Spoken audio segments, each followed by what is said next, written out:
Hey everyone, it's Brandy and welcome back to my channel, Brandy Janae's Bookshelf. Today I am going to be doing a review for Neliem by Clare de Liscia. This is actually like my third time trying to film this. For my second time filming this, I had actually had the video done and everything was ready. And I tried to start editing it and I was just not happy with the way that I was struggling to get my thoughts out there. So after kind of briefly summing it up in a wrap up, I figured I would go ahead and just try to refilm it and try to get my thoughts out there and have them make sense. I will just start off by saying that this will be a spoiler review. I was trying to talk a little bit about the book without giving too many spoilers, but I feel like that was not really working out for me. So if you are interested in a non-spoiler review for this book, you can go check out my May wrap up part 2.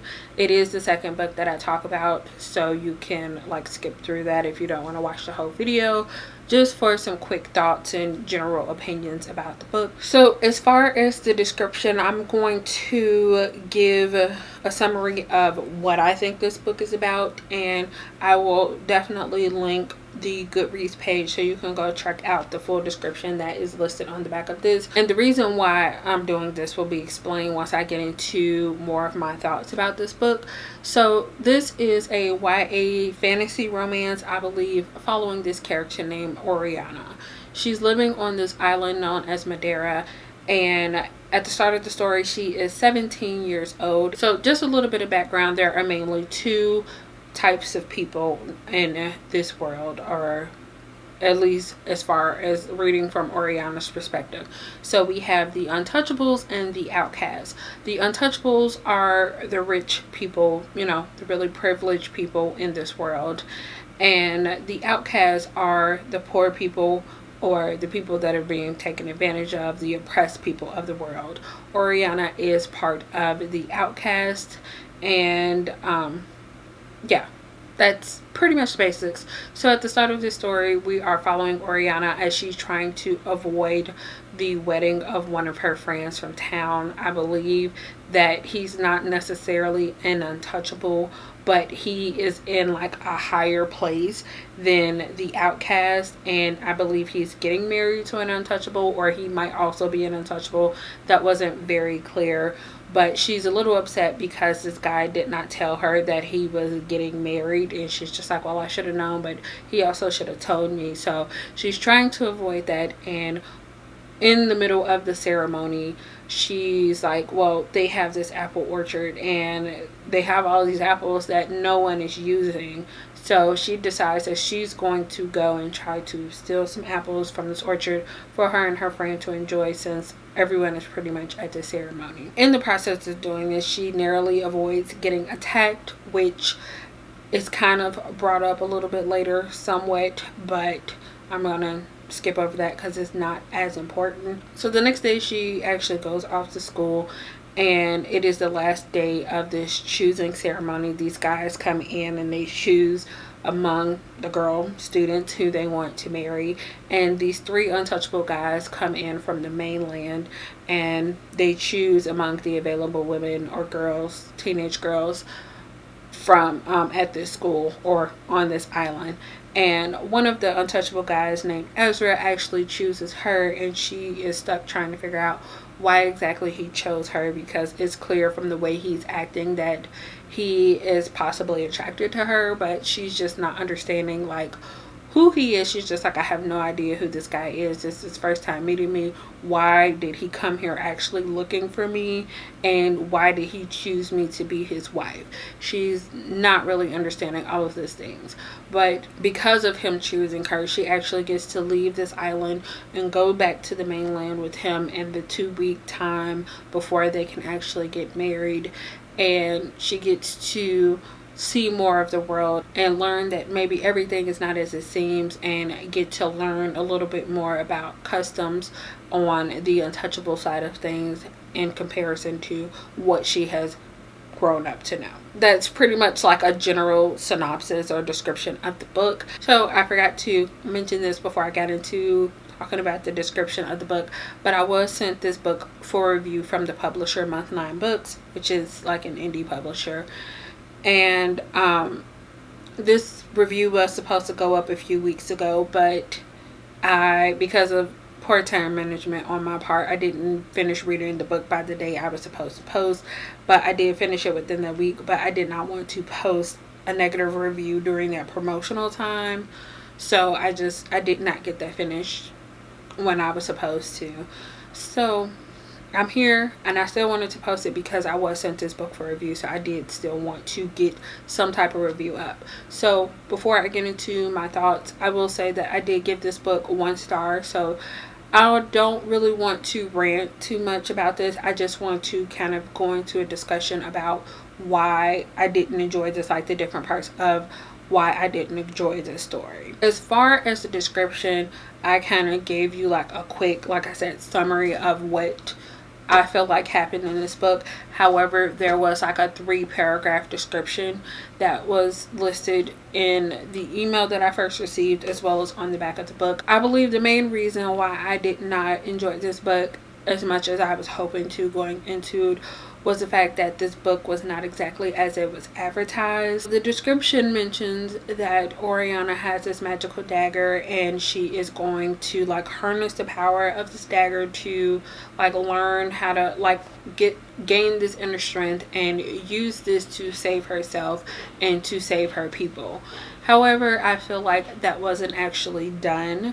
So I mentioned how Oriana narrowly avoided getting attacked during that wedding ceremony when she was going to try to steal apples. So during that attack, she like throws this knife that she has at one of her attackers, and that's the last that we see of the knife until almost the end of the book. So while it talks about her gaining this magic or learning how to harness this magic from this knife, we don't have it for like at least 95% of the book. So that already took one of the elements, like what seemed to supposedly be a big element of the book, out of it. Also, like I said, with the mention of the dagger, there was also mention of her saving herself and saving her people. Now, I will admit that there was like a sort of action-y scene at the end of the book, but she wasn't doing what she did to save herself or save her people. So I didn't understand how that was supposed to come in play. Pretty much what I said at the beginning, it just, what was said, what the book was said to be about, I feel like we didn't cover a lot of those things.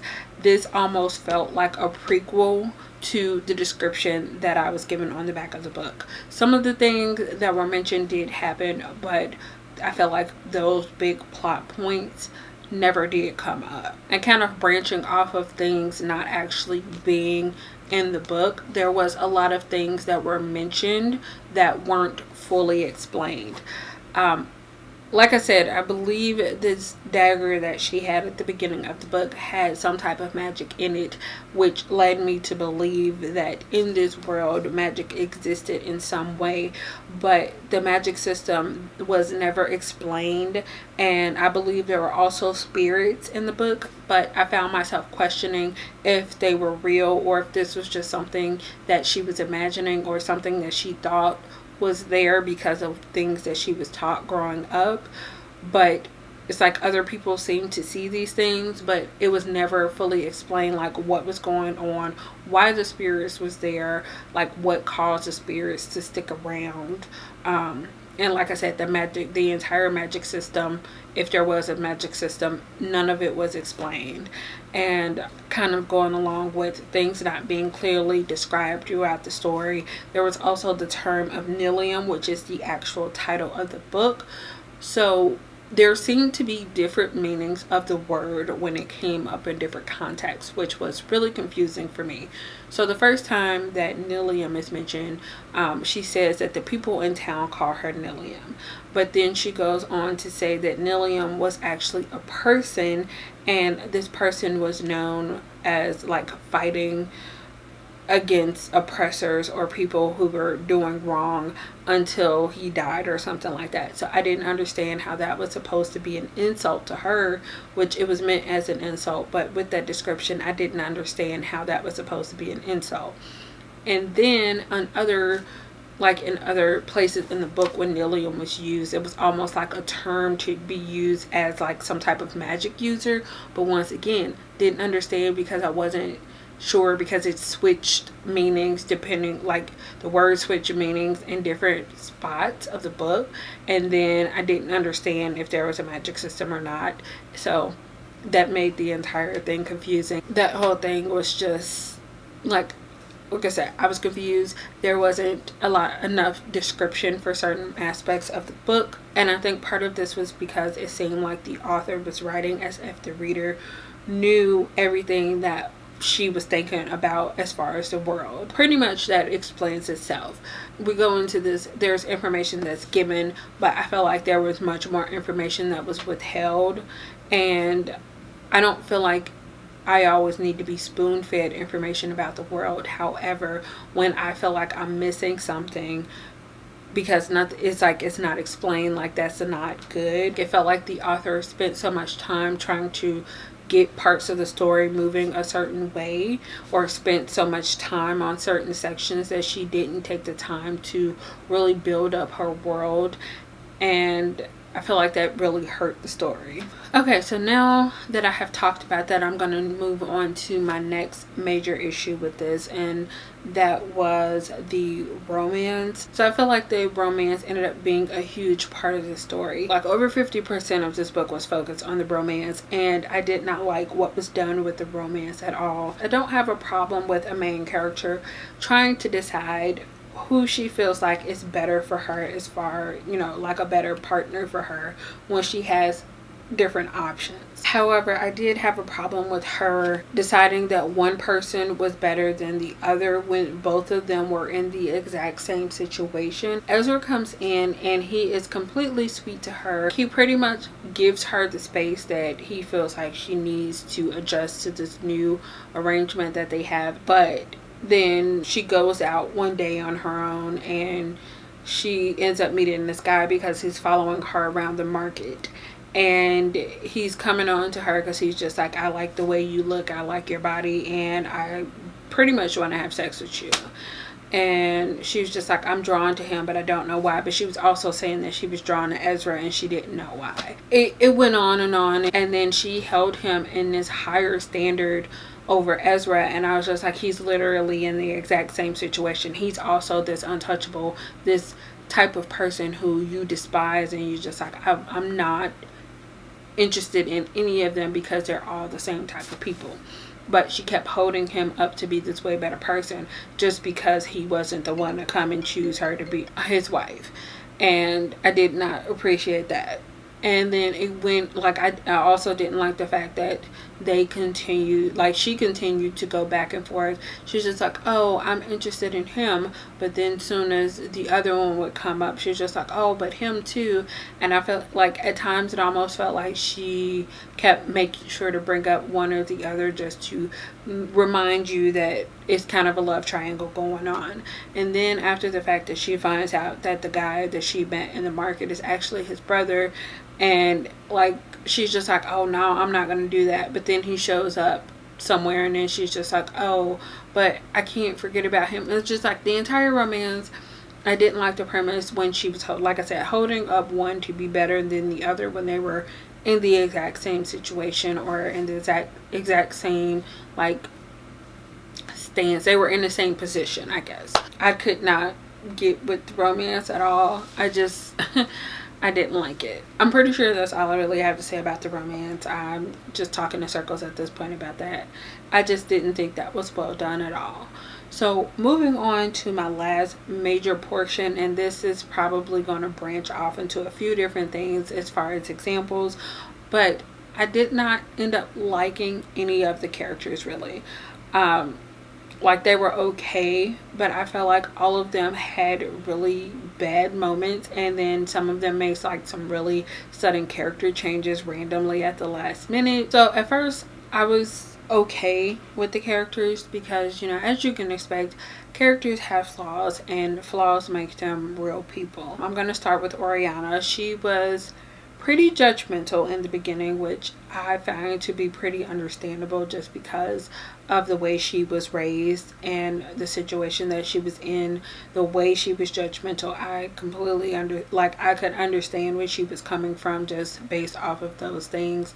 However, I thought it was really strange how when she went with Ezra and she was in this new position, how she like completely changed. It first started when Ezra ordered, I don't know what his actual title was, but he ordered this guy to like make her some dresses because, you know, being poor and coming from where she came from, she doesn't have what she needs to fit in.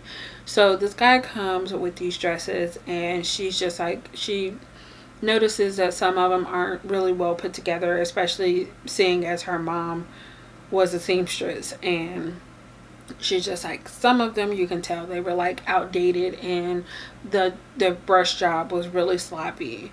And she like snaps at him, and she's just like, this is terrible, and don't you ever bring stuff to me like this again. And like, it really came out of nowhere, especially considering like, you know how you lived and you know how you felt when your mother was ripped off and stuff like that for when she was doing her work, like doing good work. But she like suddenly snapped like she was better than all these people, and she was kind of treating the servants kind of bad. Like, she had moments where she was okay, but then she also had moments where she was kind of like really shady towards the servants, and I'm like, I didn't appreciate that.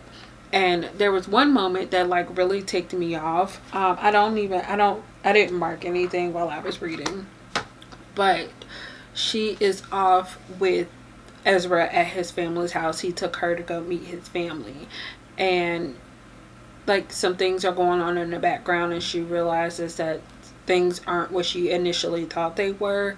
And so she's kind of snooping around, and she finds like this servant, she finds that the servant has hidden money somewhere, and she's like, she decides to steal the servant's money, and basically says that no good can come of a woman like her with this much money. That was her reasoning behind stealing the servant's money. So I was just like, I don't understand. Like you have come from a situation where you don't have enough money to pretty much have your basic needs. And like, I get the servant might have been shady, but at the same time, you don't go steal that because you don't know, she could have been saving that up from her payments to send off to family or something like that. Like, she didn't know that servant situation, and she's just like, well, she's a servant, she shouldn't have this much money, so I'm gonna steal it because that's what she deserves. And I was just like, that sudden shift, I was just like, I don't understand what the purpose of that was. And she wasn't the only one to have like a character change like this. I think Ezra, I'm thinking mainly of the two of them, he also had like a really big character change. So like I mentioned when I was talking about the romance, he was really sweet throughout the majority of the book. But Oriana goes to Ezra with this theory that somebody's actually out to kill him when she thought they were out to kill her, which was really random, and I didn't understand why she just thought they wanted to kill her for like no reason. But she goes to him with all of these things. She's like, well, I found this and I heard this and all of these different things. And he completely snaps on her. And not saying that there's no hint of it throughout the rest of the book. There are little hints that he has a temper, but it was never directed at her ever. But then all of a sudden he completely snaps at her, and then he ends up like locking her in a room. And I was just like, where did this come from? Like, what? I don't know if he thought he was protecting her by doing this, but I didn't like the sudden character change on his part, especially considering it was like the last little bit of the book. I didn't like, I just was I just didn't know the reasoning behind any of it. Also, kind of going back to the romance a little bit, because like I said, this was a big part and I forgot to mention it when I was talking about the romance. When Oriana finally made her decision, it was not done well the way she made her decision, because okay, so kind of have to backtrack. The Untouchables have this ceremony that they do when, you know, they pick the bride, when the male picks the bride, and they have this whole process. But It's something to do with like water and steam and like stuff goes up on the wall. I don't know. But when her and Ezra do it, it's like this lump of fat or whatever they say. Or she says it looks like a lump of fat. He says it's a heart, and he's really excited when he sees it. But then she finds out that the guy that she meets that was following her around the market, who's Ezra's brother, his name is Tristan. She finds out that he has this birthmark or whatever that looks like the same thing. So she was like, oh, well, I must have meant to be with him because he has this birthmark that looks exactly like this thing that I saw. But then it turns out Ezra also had this birthmark, and when she saw it on Ezra, she was just like, oh, this is a sign. This means that I was always meant to be with him. But I was just like, I didn't understand how that was supposed to be the case when Tristan had the same exact thing on his arm, like in the same place. So it's just like, was it up for grabs? Like, she chooses who she wants, and either way is fine. I don't understand how she was just like, well, it's supposed to be Ezra when they both had the exact same birthmark. I don't know. It was weird, and I just like the whole, like I said, the whole romance, I was just not down for it all. So pretty much to wrap up my thoughts on Neliem, I feel like this book had quite a bit of potential based off of the description that I was given with the book. However, I feel like it didn't meet that. Like I said, there were a lot of things that were mentioned in the description that weren't actually explained. There were things that were brought up in the story that were never fully explained. There was just a lot of different aspects of the story that just weren't explained. The pacing wasn't well done, and then I feel like there was so much time spent on parts that weren't as important, and it just took away from different aspects of the story that could have made this a lot stronger. I wanted to like this, but I just couldn't. I don't really have too much more to say besides that. I feel like I have said all that I can say without talking in circles once again. If you have read this book by some chance, let me know what you thought about this. If you're looking based off of my opinion alone, I would say just skip this because I don't think that it's personally worth it. I feel like if the author works on the story, that it has the potential to be a lot stronger, especially because it had some good elements in there, but those elements weren't focused on. It was just like a romance snooping, and character randomly saving somebody at the end. This wasn't for me. That's all I have to say about Neliem. But if you like this video, give it a thumbs up, and if you'd like to see more from me, make sure you subscribe. Thank you guys so much for watching, and I will see you guys again in the next one. Bye.